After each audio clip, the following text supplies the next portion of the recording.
आपको याद है बचपन में वो कौन सा खेल था जो आपको सबसे ज्यादा पसंद था? कबड्डी, कंचे, गिल्ली, कैरम, पासे, क्रिकेट, लगोरी, पतंगबाजी, सांप सीढ़ी, मंकला खेल, खो खो, छुपन छुपाई। हमारे पास खेलों की एक लंबी सूची है, लेकिन एक ऐसा खेल है जो हम सभी खेलना पसंद करते थे। वो खेल जो हम नदी, तालाब, झील, कुएं और बारिश में खेला करते थे। हमारे पूर्वज किसान थे और हमारे शरीर पर लगी गीली मिट्टी हमें अच्छी लगती थी। लेकिन हमारी आने वाली पीढ़ी उस पानी के लिए तरसेंगी जिसमें हम खुशी खुशी खेला करते थे। आपको यकीन नहीं होगा, पानी की कमी के चलते महाराष्ट्र के लातूर जिले में टकराव को नियंत्रित करने के लिए धारा 144 लगाई गई थी। इसके अंतर्गत पानी के स्रोतों के निकट लोग समूह में नहीं खड़े हो सकते। क्या आपको मेरी बात समझ में आई? थोड़े समय में वो जगह जहां हम मस्ती से खेला करते थे लड़ाई का मैदान बन जाएंगे, जहां शहर के लोग पानी के लिए लड़ाई करेंगे। हम इस तथ्य से कैसे इनकार कर सकते हैं, आने वाले समय में राज्य और देश आपस में लड़ाई नहीं करेंगे। क्या हमारे पूर्वज जानते थे कि हमें पानी को खरीदना भी पड़ेगा? क्या उन्हें यकीन होता? लेकिन आज ये बात सच है। इसी तरह से पानी के लिए विश्व युद्ध की संभावना भी है। पानी की समस्या चक्रवात या भूकंप जैसी प्राकृतिक घटना नहीं है। क्या हम इसके लिए जिम्मेदार हैं? पेड़ों की जड़ें नदियां और धाराएं बनाने के लिए पानी को सहेजती है। अगर हम पेड़ों को काट दें तो बारिश का पानी कहां जाएगा? समुद्र में, जहां वो किसी काम का नहीं रहेगा। गोदावरी नदी का जल स्रोत सूख चुका है। 40% कृष्णा नदी उजाड़ हो चुकी है।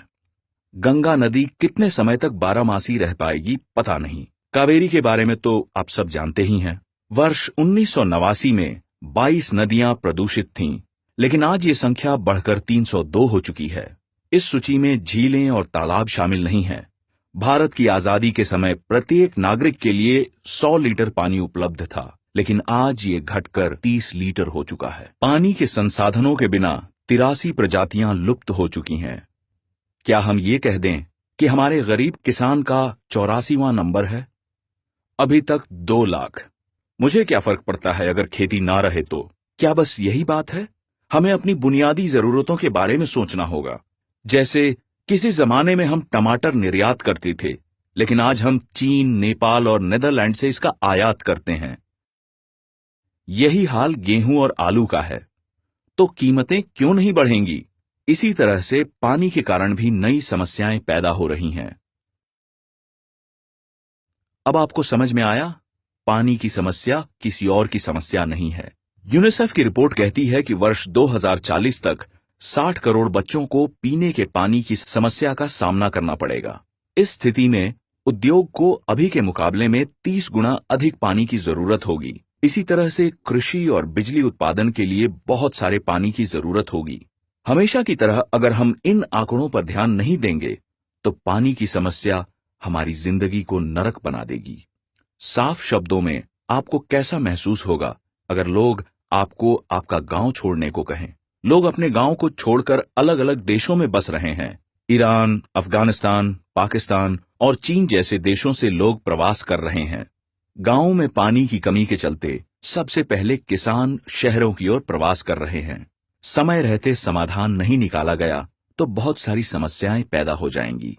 आपात स्तर पर शहर जरूरतों को पूरा नहीं कर पाएंगे। हम कहां जाएं?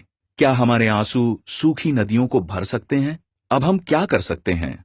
एक ही तरीका है और वह है वृक्षारोपण। बड़ी नदियों के दोनों किनारों पर 1 किलोमीटर और छोटी नदियों के किनारों पर आधा किलोमीटर दूर तक पेड़ लगाएं। ऐसा करने का अधिकार केवल सरकार के पास होता है। आइए साथ मिलकर इस समस्या के बारे में सभी को बताएं ताकि सरकार इसके लिए कोई कदम उठाए। हमारी नदियां जो हमारी जीवन रेखा है, उनको जीर्णोद्धार के साथ आइए अपना भविष्य सुरक्षित करें। मत भूलें, हमारे पूर्वज किसान थे और गीली मिट्टी हमें कितनी पसंद थी। अगर हमने इस समस्या का समाधान नहीं निकाला तो हमें अपनी मातृभूमि से रिफ्यूजियों की तरह जाना पड़ सकता है। हमारे आने वाली पीढ़ी हमें माफ नहीं करेगी।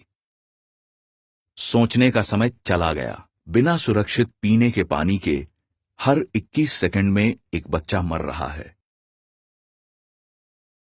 क्या पानी बहुत तेजी से कम हो रही है? नहीं। This is a campaign to raise awareness that our rivers are depleting. Everyone. When I say everyone, everyone who consumes water must rally for rivers.